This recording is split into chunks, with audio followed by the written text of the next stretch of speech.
Welcome to Sports Chaplains Connect, a weekly podcast where you'll hear the journey of someone serving in sports ministry. It's insight, wisdom, discernment, and encouragement for serving the men and women of sport. It's time to connect. Here's your host, Bill Houston. And Bonnie Bement, we appreciate that introduction, and so good to catch up again on the Sports Chaplains Connect podcast. And my guest today, Shawn Hennessy. Shawn is the chaplain to the NFL's Green Bay Packers. And boy, Shawn, you and I were just kidding around a little bit before hitting the record button today. We have rescheduled this thing. I've rescheduled this thing so many times, and I appreciate your patience with me. Thanks for being here. Oh, of course, my pleasure. Hey, let's begin with just some background. How did you become involved as an NFL chaplain? It's always great to hear how the Lord brings all those pieces together to place us where He wants us to be. Sure. For me, it really was organic. I was pastoring a church in Green Bay and moved there from San Diego. And okay, we got to stop right there for a minute. San Diego to Green Bay. Yeah. That was a God move for my wife for sure. And I actually was I was a teaching pastor at a huge church that had campuses in California and Texas, and a church that was part of our network. Their senior pastor left, and they just couldn't find anybody who wanted to move to the Midwest. But my wife and I, we were raised in the Midwest. Okay. And so I told them no for 3 months, and finally they asked me if I would come and speak at their men's event, which was like 7 men over a breakfast. And I said, well, I would come if they would get my son and I tickets to a Packer game, because he was a huge Clay Matthews fan. So they flew us in really so that I could say no to their face. And when I landed on the ground, I knew the minute of it. And so I did their men's event, and I did a Sunday service for them. There's about 100 people in the crowd, and we were leaving a church that had a 10,000 theater seat auditorium, and had 2 services every Sunday in that room. And so the reality of really moving somewhere like that, and a town that really was so small, 104,000 people, I didn't know how I was going to convince my family to do that. And so the Sunday night we went to the game, and it was just me and my son. He was 8 at the time, and it was one of the rare games that Rodgers wasn't playing. He was out. And so it was the Lions, which was my hometown team. I'm from Detroit. Okay. And Matt Flynn was playing for the Packers, and they both broke the single game passing record that night. It was a shootout. And as the fourth quarter started in the hallowed halls of Lambeau Field, the lights came on. It just was starting to snow. And my son looked over at me. He goes, I think we're supposed to move here. How about the voice of the Lord? And so 3 weeks later, we had our first Sunday at a church called Life Church in Green Bay. And about just a few months after we took over, there was just such a small handful of people. And I look in the back, and there was a guy who just stood out, and it ended up being a guy named James Jones, who was a great receiver for the Packers. And so he waited for me in the lobby after the service, and we sparked up a conversation, and he just said, I really relate to how you talk. I would love it if we could do a Bible study together. Wow. And so for the rest of that season, I did a Bible study with James. And then the next season, he asked me if he could bring a friend to the Bible study. And so the next season, we did a Bible study with James Jones and Tramon Williams. Okay. And we did it every Wednesday night. And then the third season that I was living in town, it just, the floodgates opened up, and we had some weeks we had 40, 45 guys at a Bible study on a Wednesday night. It was jam packed. And so when Coach McCarthy left and they hired Coach LaFleur, I actually was on sabbatical. And by this time, our church was like 4,000 people. We had, tons of players and coaches that were coming every week when they were off. And I was in Israel, and I didn't have a cell phone. When I got back home, I turned my phone on and it was just flooded with voicemails. And some of the assistant coaches were calling me and said, I didn't even know that we changed coaches. I was on a month-long sabbatical and we left all of our technology at home. Mm-hmm. So I didn't know that we had hired a new coach. It was crazy.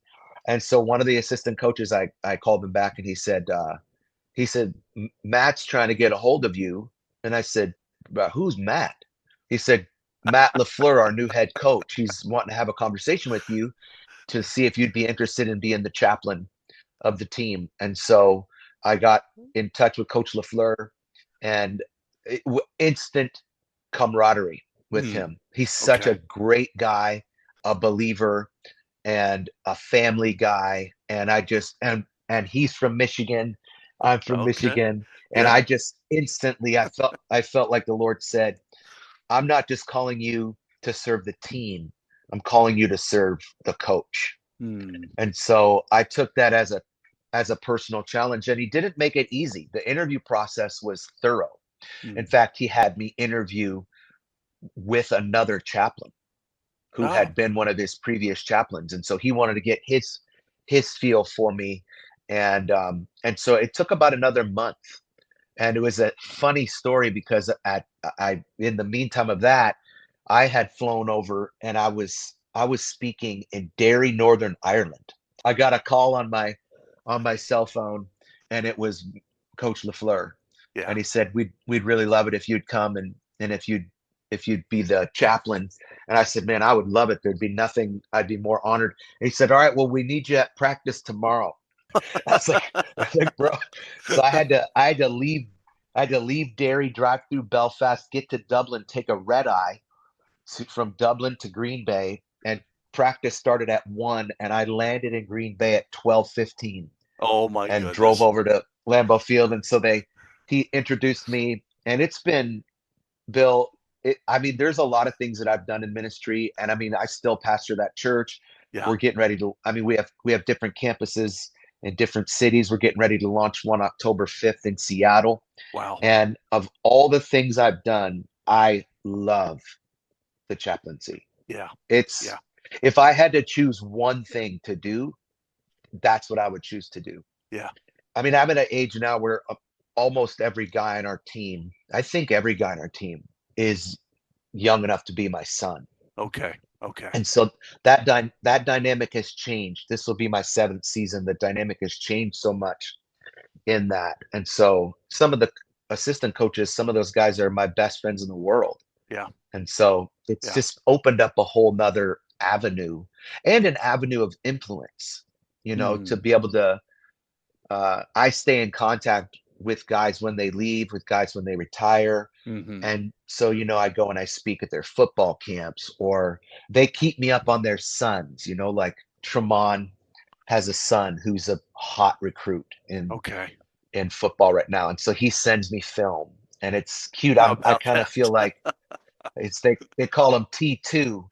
His name's Tremont as well, so they call him T2. So I kind of feel like I'm like a grandfather to Absolutely. T2, and so it's just there's nothing like it, man. And No. as you No. know from having so many incredible guests on your show, it's a different world. It is. It is. And you segue so good to what I usually ask at the end of these conversations. Why do you keep doing what you're doing? Why do you continue to be a sports chaplain? And you've already alluded to that, but I mean, you're right. There's nothing like it. There's just something so special about being able to share life with men who really need that trusted friend, that person who loves on them and loves them because Jesus first loved them. And you do such a great job with that, Shawn. So man, I appreciate your heart so much in that. Oh, thanks. Yeah. Wow. Yeah, football was such an indelible part of my life growing up. I played through college and actually came to the Lord in the locker room. Did you? Yeah, I had a guy named Scott Sneer from Salem, Oregon, who was another student and a player, and he shared the Lord with me for like 6 weeks every Wow. day. Wow. And before our first game, the coach came in to give his pep talk, and his pep talk, he pulled out a little green Gideon Bible and he read the words of John 3:16. It was the first time I'd heard that scripture. And I just started to sob in the locker room. And so I went into the shower room with this Scott kid and that football coach, and they prayed the sinner's prayer with me. And it was, the football coaches Wow. have been, and I didn't really have a relationship with my dad growing up. So coaches have always been that figure in my life. So to even be able to, come out of college and I had a little opportunity to play in the Canadian League, and I didn't take that opportunity, and I wasn't good enough to play in the National Football League. And so when I became a chaplain, what was so interesting is my daughter, who was like 13 at the time, we were driving past Lambeau, and she said, "Daddy, have you ever thought about the fact that you finally made it to the NFL? God just took you a different route." Yeah. And I was like, out of the mouths of babes. Yeah. And so, to see these young men come and go, as we know, sports is a transient lifestyle. It really is. But to be able to maintain a connection and to be able to see their marriages and breathe into their marriages. I've been married 30 years, and so they see that, and they know my wife, Sunny. They know my kids. A lot of guys have been in my home on holidays, and we've been in theirs. And so it really becomes a family that, like when I started to think about launching this church campus in Seattle, the only stipulation that I had is that I have to make sure that I still have the bandwidth to be able to do the Packers. Right. And it's funny because my kids kind of take ownership of it now. And my son has become friends with players, and some of them here still current and some of them former, and they text back and forth. And he's had guys texting him on his birthday. He had, his favorite player of all time text him on his 21st birthday and say, "Happy birthday, little brother." And so you get to see a side of these guys that nobody gets to see. Right. And I think for me, the biggest motivating factor is that as a chaplain, you get to see the side of them that struggles. And so who do they have? If, a lot of them have a good family system, or they have a good support system, but, for the handful that don't, go, like, where do these guys go? Who do they talk to? Who do they trust? Who can they trust? Who's not trying to get their hand in their pocket or trying to get a level of influence with them? And so, like I've performed weddings, and I've done baby dedications, and flown out and did blessings of players' homes, and never talked about it. And it's so interesting because what that did is that built credibility with that guy, and it built credibility with his friends who say, "Oh, wait a minute, you did so-and-so's wedding. You never posted that. You never put a picture up. You've never talked about it publicly." And I said, "Well, I didn't do it for that." Right. Maybe some of that's my age, I'm 51. So I just go, feels weird to me that, first of all, I'm not that good at social media anyway. So to think I'm going to post, I couldn't even get the Zoom call to work. Yeah. So Well, I have a friend that says I'm a techno cripple. I just can't figure out how to do any of it. So right. Well, you've obviously pushed the right buttons, to use that, if I can use that, terminology, in terms of your relationship and, the ministry that you have there in Green Bay. And wow, we are so thankful that you were there. Hey, let's stay on that track for just a minute, if we can, Shawn, and just talk about some of the conversations that a team chaplain needs to make a priority. When you hear that phrase, what comes to mind for you in terms of being a chaplain? Well, I talk to guys a lot about their personal integrity and what it takes to have that, integrity, the root word of that is integer, which is a mathematical term, which means whole number. And so for a person to have integrity, they've got to have every area of their life buttoned down. And so with these guys, they understand what it takes to be excellent at something, and the perseverance and the dedication and the hard work and the challenges and overcoming things that are painful. And so the same level of discipline that goes into being a great athlete can be translated into being a great believer. It just takes routine, really. And so one of the things that I started is I do a daily devotional by text. Okay. And they have to opt into it, so we don't force it on anybody. Okay, now there's And when they technology, leave, Shawn. I know, yeah, right. It's actually weird because I write it in my notes app on my phone, and my son was like, "Bro, who uses the notes app?" And I was like, "I use it every day," and so I send out. It's the first thing that I do every morning, Okay. and so I have sent that. I could tell you, could look at my phone right now and tell you that I have sent it out every day. Today was my 2007th day in a row Wow, praise of God. sending out a Wow. devotional. Wow. And some days, Bill, honestly, I think they come across like I wrote them that day. And sometimes a lot of people respond to them, and sometimes you don't get any response, and it's crickets. And that takes consistency. And to say, is anybody actually reading this thing? Sure. And so, I get to talk about everything in there: prayer and finances and marriage and kids and relationships. And so, for me, I'm really methodical in figuring out how to talk to them about how's your prayer life, Mm-hmm. what's your Mm-hmm. devotional life like. And so, and then I want to put my money where my mouth is. And so I buy them Bibles every year. Every guy that comes to chapel, I buy them a leather Bible with their name on it. Wow. For some of those guys, it's the first Bible they've ever owned, which Sure. is shocking, Yeah. And it's interesting because sometimes I'll get pictures from guys, like I started doing that my first year, so I've done it 7 times. And so last year I had a guy who he ended up going to play for another team, and he texted me a picture of his Bible that was 7 years old Wow. and was a little bit beat up. And he asked me if I could send a Bible to one of his teammates at his new team. Okay. And Wow. then I had another guy who texted me last year, and he was just a second year player, and he lost his Bible. Oh. And he said, "Man, I was scared to even text you this, but I lost that Bible, and it meant so much to me. Where could I get another one?" Like he was going to go replace it. And I said, "I'll send you one." Right. And so I was like, "Man, this guy's it's working. Like he's reading the scriptures." And so there's a lot of murky areas that you can get in, but we just try to. I had a guy actually, my first year, our running backs coach. Okay. After my first chapel, he was a guy who had come to our church for years, and he came up to me after the first chapel, and he said, "Brother, I thought that was really, really good." He said that would have been really good on a Sunday, but that was too much for them. You got to tone it down. He's like, you have to write these messages as if they don't know anything. And so for years, I did high school assemblies.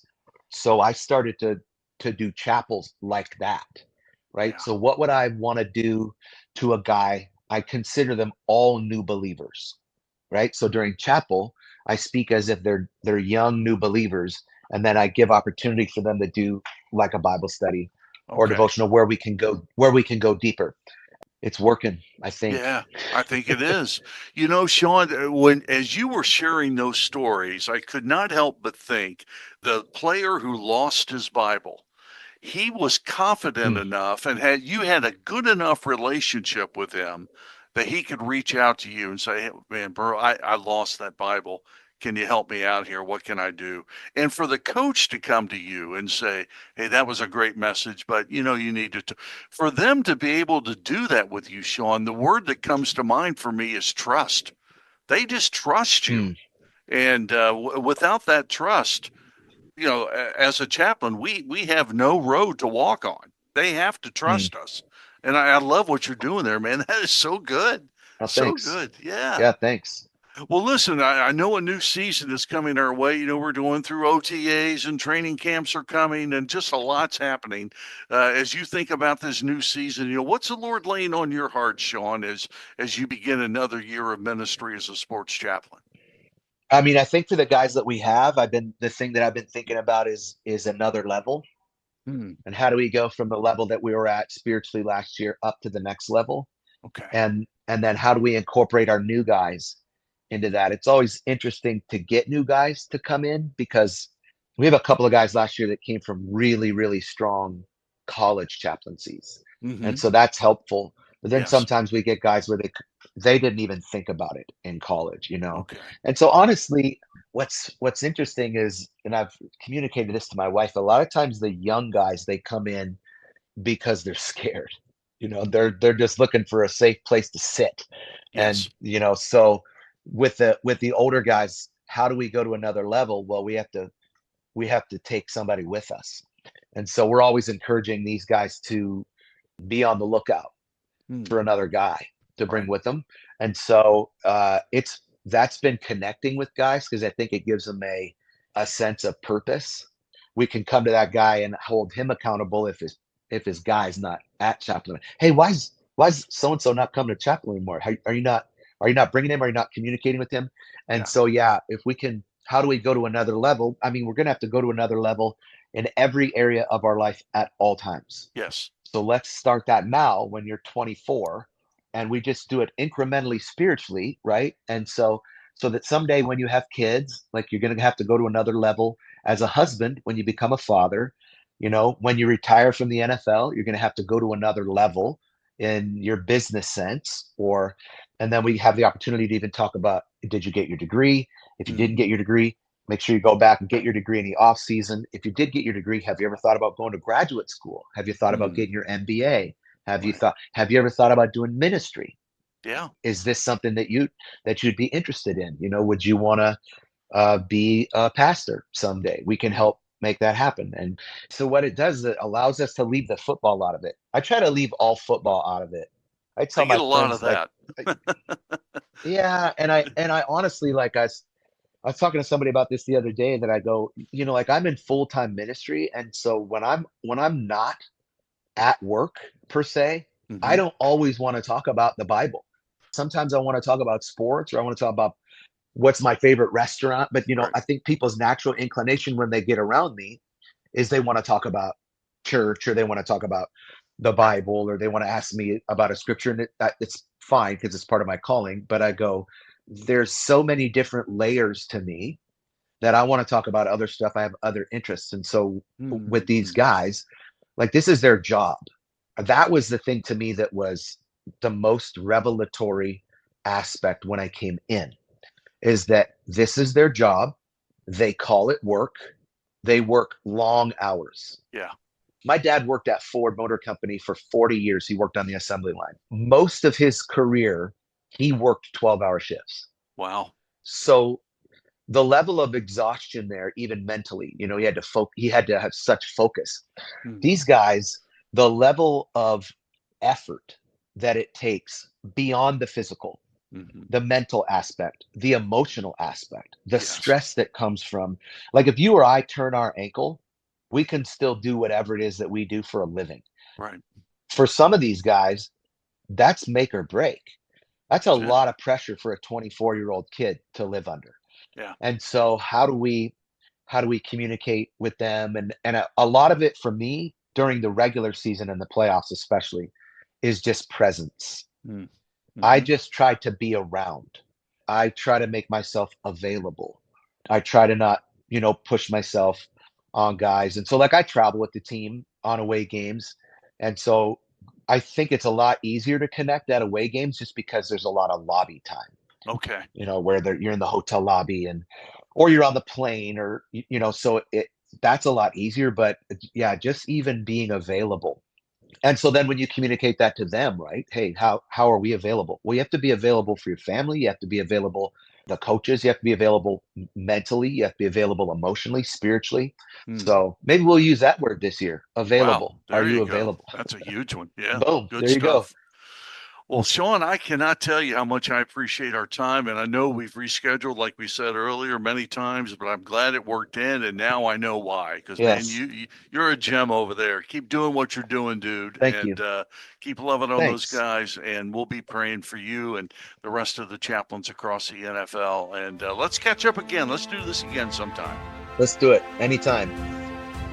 Thanks for listening to Sports Chaplains Connect. Be sure and invite a colleague to listen in, and by all means, let's connect. Give us your thoughts on the podcast. Drop us an email at sportschaplainsconnect@gmail.com. That's sportschaplainsconnect@gmail.com. We'll see you next week when sports chaplains connect.